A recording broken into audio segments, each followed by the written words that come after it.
Good morning, students.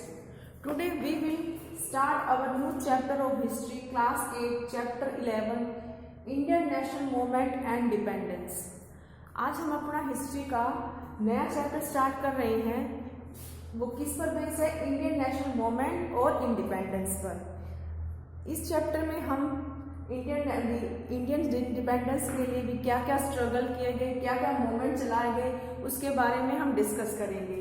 सबसे पहले हमारा आता है राइज ऑफ इंडियन नेशनलिज्म। आप सभी जानते हैं कि भी इंडिया पर किसका रोल था? ब्रिटिश का। तो वो ब्रिटिश का रोल था, तो क्या है, उन्होंने हमारे हर एक फील्ड को, हर एक यानी पीपल को क्या है, बहुत टॉर्चर किया, एक्सप्लॉयटेशन किया उसका, उनका हर एक उस चीज़ का। तो उसके लिए क्या है, उनके खिलाफ क्या है, लोगों के बीच में गुस्सा था, वे सब उसके अंगेज थे, किसके? ब्रिटिश के। तो उसके लिए क्या है, कुछ भी ऐसी कंडीशंस हुई, ऐसी हुई कि लोगों के अंदर क्या है, नेशनलिज्म यानी राष्ट्रवाद यानी राष्ट्र प्रेम की भावनाएं पैदा हुई, और उन्होंने क्या है, ब्रिटिश के अंगेज क्या है, मूवमेंट्स करने स्टार्ट कर दिए, उनके खिलाफ लड़ाई स्टार्ट कर दी। तो क्या क्या कारण थे इस चीज के भी? Rise of Indian nationalism. तो उसके कुछ पॉइंट्स हैं यहाँ पर, आपकी बुक में भी दिए गए हैं, उसको हम डिस्कस करते हैं। राइज ऑफ इंडियन नेशनलिज्म भी, राइज ऑफ इंडियन नेशनलिज्म यानी भारत में राष्ट्रवाद के उदय के क्या कारण थे, रीजन थे? Oppressive nature of colonial expression भी एक तो क्या था, हमारी इंडिया किसकी कॉलोनी थी? ब्रिटिश की। तो इसके कारण क्या है, oppressive nature of colonial expression भी, जो ब्रिटिश थे वो अपने इस प्रभाव को यानी अपनी जो कॉलोनिज्म था यानी अपनी क्षेत्र को ज़्यादा से ज़्यादा बढ़ाने की क्या उनके अंदर बेचाह थी, इच्छा थी। तो इसके कारण भी कॉलोनियल एक्सप्रेशन को भी, अपने उपनिवेश को बढ़ाने की लालसा के कारण भी क्या है, लोगों के अंदर क्या हुआ, नेशनलिज्म का उदय हुआ। Brittle methods of land revenue collection, और इसके अलावा क्या रीजन था उन लोगों का ब्रिटिश के अंगेज जाने का? Brittle methods of land revenue collection, और जो उनका जो मेथड था लैंड रेवेन्यू यानी टैक्सेस को लेने का जो कलेक्शन था, वो भी क्या था, बहुत ज़्यादा हार्ड था उनके लोगों के प्रति। क्या बहुत ज़्यादा उनके ऊपर भी टैक्सेस लगाए जाते थे, उन्हें फोर्स किया जाता था उनको देने के लिए। तो इसके कारण भी क्या है, लोगों के अंदर नेशनलिज्म की भावना आई। Policy of racial discrimination in administration, और क्या है, उन जो ब्रिटिश थे उन हमारे लोगों के साथ क्या बुरा व्यवहार करते थे, उनको रंग भेद के, उसमें भी काले गोरे के लिए भी उनको एहसास कराया जाता था। तो policy of rascal discrimination in administration, और एडमिनिस्ट्रेशन में यानी प्रशासन में किस तरह की पॉलिसी अपनाई जा रही थी? रास्कल डिस्क्रिमिनेशन यानी रंग भेद की नीति अपनाई जा रही थी, उनके साथ रंग के साथ भेदभाव किया जा रहा था। जो इंडियंस थे, जो काले लोग थे, उनको क्या है, बड़ी बड़ी पोस्टें नहीं दी जाती थी। बड़ी बड़ी पोस्ट पे भी क्या है, जो ब्रिटिश थे या उनके जो लोग थे वही एडमिनिस्ट्रेशन में बड़ी बड़ी पोस्टेस पर थे, जबकि इंडियंस नहीं थे।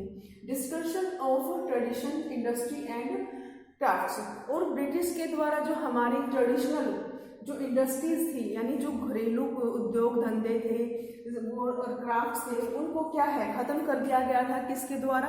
ब्रिटिश के द्वारा। क्योंकि क्या है, वो अपने देश से बना हुआ माल, मशीनों के द्वारा बना हुआ माल को यहाँ पर लाकर क्या है, बेचते थे, और इसके कारण जो हमारे जो ट्रेडिशनल इंडस्ट्रीज थी, जो हमारी जो इंडस्ट्रीज थी और क्राफ्ट थे, वो क्या है, खत्म होते जा रहे थे। इसके कारण भी लोगों में के मन में गुस्सा था, किसके खिलाफ? ब्रिटिश के खिलाफ। और introductions of western education which familiarized the Indian with the idea of democracy, liberty, freedom and nationalism and freedom struggle wherever भी। इसके साथ और क्या है, लोगों के अंदर इस चीज के बारे में किस तरह से भावना आई राष्ट्रवाद की? Introductions of western education. क्या है, वेस्टर्न एजुकेशन हमारी सोसाइटी में आ चुकी थी भी, जो ब्रिटिश थे उनके द्वारा क्या है, अपनी एजुकेशन का प्रचार किया गया भी, वेस्टर्न एजुकेशन को वो हाँ इंडिया में ले गए। इसके कारण क्या है, लोगों के अंदर जो एजुकेशन के कारण क्या है, बहुत सारी चेंजेस आए। उन्हें क्या है, idea of democracy, liberty, freedom और नेशनलिज्म और फ्रीडम के बारे, स्ट्रगल्स के बारे में क्या है, पता चला किसके द्वारा, एजुकेशन के द्वारा। उन्हें पता चला कि डेमोक्रेसी क्या है, लिबर्टी क्या है, फ्रीडम क्या है और नेशनलिज्म क्या है, और फ्रीडम के लिए किस तरह से वो स्ट्रगल कर सकते हैं अपनी फ्रीडम के लिए।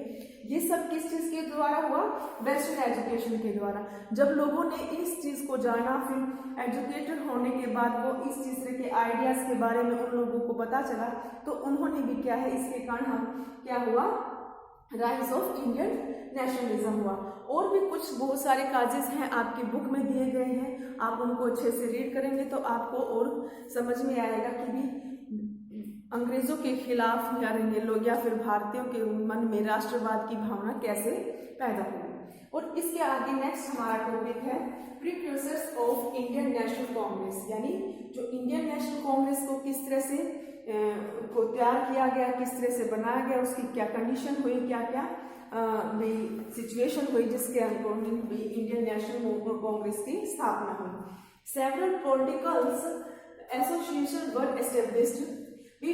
इससे पहले नेशनल कांग्रेस के से पहले क्या है, बहुत सारे पॉलिटिकल एसोसिएशन थे जो स्थापित हो चुके थे। कुछ हैं, ones were British India association, Poona service सार्वजनिक सभा एंड बॉम्बे प्रेसिडेंसी एसोसिएशन। ये कुछ ऐसे एसोसिएशन हैं जो क्या है, इंडियन नेशनल कांग्रेस से पहले क्या है, स्थापित हो चुके थे, जिसमें क्या है, ब्रिटिश इंडिया एसोसिएशन है, एक है पूना सार्वजनिक सभा एंड बॉम्बे प्रेसिडेंसी एसोसिएशन। ये कुछ एसोसिएशन बनाए गए थे इंडियंस के द्वारा, और ये इनको क्या है, लीड किया जाता था, जो लोकल लीडर्स होते थे उनके द्वारा इन एसोसिएशन को क्या है, लीड किया जाता था।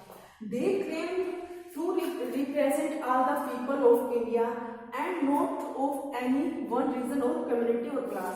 भी जो एसोसिएशन थे, ये पूरे इंडिया, जो इंडिया है उसके पीपल्स को क्या है, रिप्रेजेंट करते थे। वो सिर्फ एक क्षेत्र या एक समाज या एक क्लास को रिप्रेजेंट नहीं करते थे, ये पूरे इंडिया के पीपल को क्या है, रिप्रेजेंट करते थे। कौन कौन से थे, ब्रिटिश इंडिया एसोसिएशन, पूना सार्वजनिक सभा एंड बॉम्बे प्रेसिडेंसी एसोसिएशन। इसमें क्या, और इसके बाद क्या है, इन 1883 Surendranath Banerjee, in 1883 Surendranath Banerjee started all Indian national conference. जो सुरेंद्रनाथ बैनर्जी थे, उन्होंने क्या है, 1883 में एक क्या है, एक एसोसिएशन स्टार्ट किया। क्या नाम है उसका, all Indian national conference. Congress नहीं, कॉन्फ्रेंस एट कैलकाटा। कहाँ पर, कैलकाटा में सुरेंद्रनाथ बैनर्जी के द्वारा all Indian national conference start किया गया। कहाँ पर किया गया, ये कैलकाटा में किया गया। In order to involve a large number of people and put forward the demands of the people of India. इसके है, इस एसोसिएशन में, किसमें, ऑल इंडियन नेशनल कॉन्फ्रेंस, जो क्या है, सुरेंद्रनाथ बैनर्जी के द्वारा स्टार्ट की गई थी 1883 में कैलकाटा में। तो इसमें क्या है, बहुत सारे लोग इसके अंदर इन्वॉल्व थे, यानी किसमें, इस एसोसिएशन में। And put forward the demands of the people, और वो जो पूरे इंडिया के जो लोग थे उनकी क्या है, डिमांड्स को क्या है, आगे बढ़ाते थे, आगे रखते थे। कहाँ पर, ब्रिटिश के सामने रखते थे, अपनी डिमांड्स को के बारे में उनको बताते थे। इसमें क्या है, इस वाले एसोसिएशन में बहुत सारे लोग क्या थे, इन्वॉल्व थे। अब हमारा नेक्स्ट है moderates and extremist in time phase of the INC। INC means Indian national Congress. Indian national Congress किस तरह से क्या है, उसमें आई, किसके द्वारा इसको बनाया गया, कौन कौन इसके अंदर शामिल हुआ, इसके स्टार्टिंग के क्या क्या व्यूज थे, इसके बारे में हम डिस्कस करेंगे। इन 1885 द इंडियन नेशनल कांग्रेस, ठीक है, इंडियन नेशनल कांग्रेस कब स्टैब्लिश की गई, 1885 में। 1885 यानी 1885 में इंडियन नेशनल कांग्रेस बनी, और ये किसके द्वारा बनाई गई, A.O. ह्यूम एक क्या है, ब्रिटिश रिटायर्ड सिविल ऑफिसर था। उसने क्या है, इंडियन नेशनल कांग्रेस की स्थापना की थी। किसके साथ, with of some important Indian leaders, along with of some important Indian leaders. कुछ भी जो इम्पोर्टेंट इंडियन लीडर्स थे, पॉलिटिकल लीडर्स, उनके साथ मिलकर ए.ओ. हयम के द्वारा क्या है इंडियन नेशनल कांग्रेस बनाई गई। कब बनाई गई? 1885 में। फर्स्ट मीटिंग इसकी पहली मीटिंग इंडियन नेशनल कांग्रेस की पहली मीटिंग हुई थी इन बॉम्बे में अंडर W.C. बैनर्जी। यानी किसके अंडर में, किसकी होस्ट में बनाया गया, किसके अध्यक्ष के बनाए गए थे? ये अध्यक्षता में क्या है इंडियन नेशनल कांग्रेस की फर्स्ट मीटिंग हुई थी W.C. बैनर्जी यानी व्योम चंद्र बैनर्जी के द्वारा। ठीक है, ये इसके क्या थे? पहले अध्यक्ष थे और इसकी पहली मीटिंग कहाँ हुई थी? बॉम्बे में हुई थी। In the beginning Congress was dominated by group of leaders called moderates. भी जो स्टार्टिंग में इंडियन नेशनल कांग्रेस की स्टार्टिंग में क्या है was dominated by group of leaders. भी इसको क्या है कुछ ग्रुप ऑफ लीडर्स के द्वारा डोमिनेट किया गया, प्रभुत्व था इसमें। इसको क्या कहा गया उन ग्रुप ऑफ लीडर्स को?